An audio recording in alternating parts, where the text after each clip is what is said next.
Ya, aksi premanisme debt collector atau penagih utang. Dalam praktik di lapangan, debt collector kerap melakukan tindakan yang tidak sesuai aturan hukum. Saya baru saja melihat di Facebook Raja Galbay ada yang ngepost seperti ini. Ini dari Mas Johannes Advian. Dia ngepost baru saja didatangi aku laku, suruh bayar paling lambat besok, gitu ya. Dan ini suratnya. Gitu, surat dari aku laku. Ini surat seperti struk Alfamart gitu, atau ada beli token listrik itu ya, begini kan suratnya itu kan, gitu. Tidak resmi, tidak ada capnya, gitu kan ya. Ininya fotokopian, ini ya niat enggak sih sebenarnya ya, ininya ditulis gitu kan. Ini seperti tidak resmi gitu loh, nama kolektor Bambang Suroso, nomor HP-nya gini. Ini seperti tidak resmi gitu. Ini mempermainkan sebenarnya, tidak menghormati nasabah juga gitu loh. Pengennya dihormati ya pinjol-pinjol ini, tapi tidak menghormati nasabah. Dari cara ya kelihatan dari suratnya ini udah ya. Makanya kalau Anda menemukan surat yang seperti ini ya, surat yang seperti ini juga gitu ya, ini lagi ya, ini udah kayak bungkus nasi kuning atau bungkus nasi campur ya, begini ya kan, yang begini lagi ya, yang begini ya. Nih Anda buang ya, Anda sobek-sobek lalu buang gitu loh ya. Jangan disimpan di rumah. Kenapa jangan disimpan di rumah? Karena rasa takut ya, rasa was-was, rasa cemas itu akan terus hinggap pada diri Anda ketika Anda terus menyimpan surat-surat seperti ini ya. Maka dari itu, ketika Anda ingin hijrah atau sedang memperbaiki kehidupan Anda, sedang memperbaiki ekonomi Anda gitu ya, pengen hidup tenang gitu ya, ada DC lapangan datang ya, Anda nggak usah simpen ini buang aja ya. Bilang ke DC lapangan ya, Mas, sampean Anda mau datang 100 kali, 200 kali, silahkan ya, kesini saja, nggak apa-apa gitu, tapi tidak akan saya bayar ya, karena saya nggak punya uang gitu loh ya. Saya lagi menata kehidupan saya. Anda kira orang yang minjol itu ya orang-orang konglomerat yang punya Ferrari, yang punya Lamborghini gitu ya. Saya sedang menata kehidupan saya sedang bekerja gitu loh. Lihat kondisi dong gitu loh ya. Jadi intinya ya, ketika Anda diberi surat seperti ini ya, jangan disimpan, langsung dibuang, langsung sobek-sobek saja. Oke, kita mari ke komentar-komentarnya ya. Begini. Nah, di sini pas sekali ya, dari Bapak Musawa Irmadaf gitu ya. Buang suratnya. Ya, oke. Ini langkah yang tepat gitu loh. Karena ya rasa takut Anda itu akan hinggap terus ya. Nah, ini dari Mas Dantista ya. Masukin tong sampah karena yang ngasih suratnya juga sampah. Gitu ya. Ya benar. Sebenarnya benar seperti ini. Ya, walaupun memang ya debt collector lapangan itu tidak semuanya begitu, tapi 90% ya mereka ini ya, Anda sering kan mendengar berita premanisme gitu kan ya, itulah ya. Jadi masukin tong sampah saja suratnya, karena yang ngasih suratnya juga sampah. Oke, lanjut. Itu nanti DC datang kira-kira berapa kali ya Bang, karena baru sekali ini datang gitu ya. Anda jangan punya mindset seperti ini ya. DC pinjol mau 1000 kali datang ya. Bahkan saat lebaran ya, Anda mau menuju masjid dia datang ya, silakan saja gitu loh ya. Jangan berapa kali ya, itu nggak fokus Anda itu ya.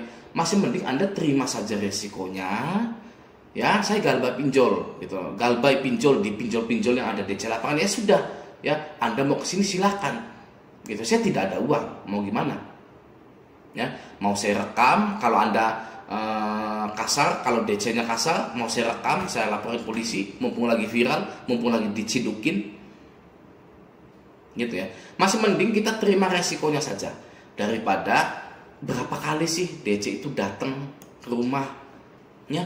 Biarkan saja setiap hari datang ya.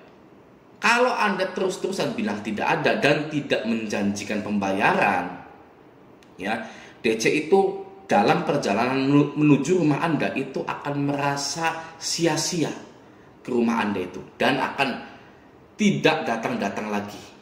Ya, bahkan DC lapangan itu ya menyampaikan ke temannya yang lain bahwa orang ini tidak akan pernah bayar gitu. Ya, oke. Jadi jangan punya mindset ya kapan ya, datangnya berapa kali gitu kan. Gak usah. Ya, kita harus menerima resikonya gitu. Santai saja, tidak akan terjadi apa-apa ya. Anda harus percaya itu, oke? Lanjut. Buang tempat sampah. Betul ya.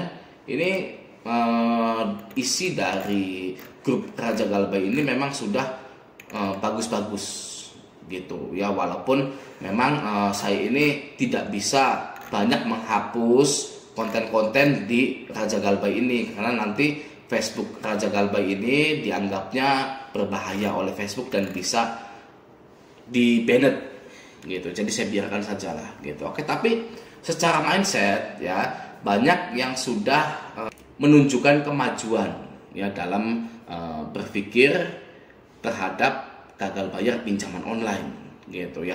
Ini buang suratnya ya, masukin tong sampah yang ini ya, buang tempat sampah itu. Ini langkah yang benar untuk menenangkan Anda ya ketika Anda itu sedang mengusahakan sesuatu, ketika Anda itu sedang bekerja gitu. Oke, lanjut. Mau DC datang setiap hari, cueki ae lah, belum ada uang mau gimana, suruh aja tunggu di depan rumah 24 jam, lumayan punya satuan gratis. Nah, ini adalah mindset yang bagus. Saya like dulu ya gitu.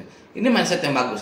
Mau DC datang setiap hari ya, cuekin saja ya.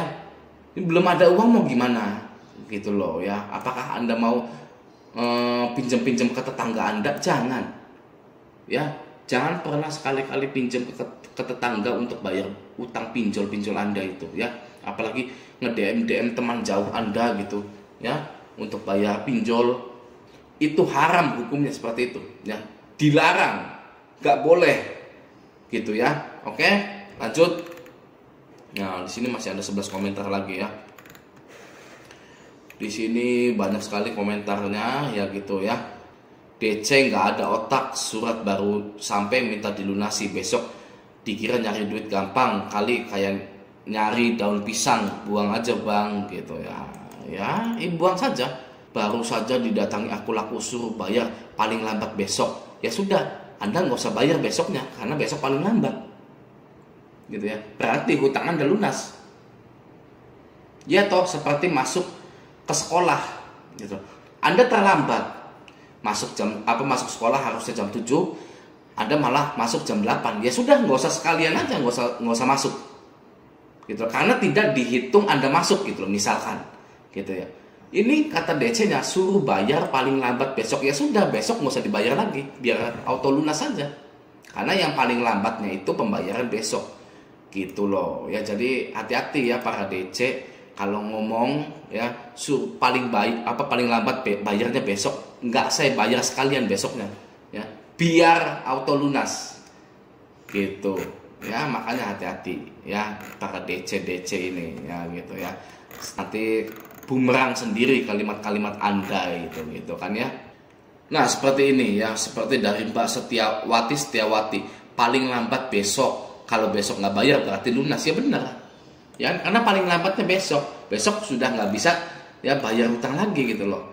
Ya sudah auto lunas dong kalau gitu ya kan. Ya memang walaupun kalimatnya bercandaan gitu loh ya, tapi kan banyak sekali DC itu yang bilang paling lambat jam 12, paling lambat jam 6, paling lambat jam sekian, paling lambat besok gitu. Kalau saya nggak bayar besoknya mau gimana?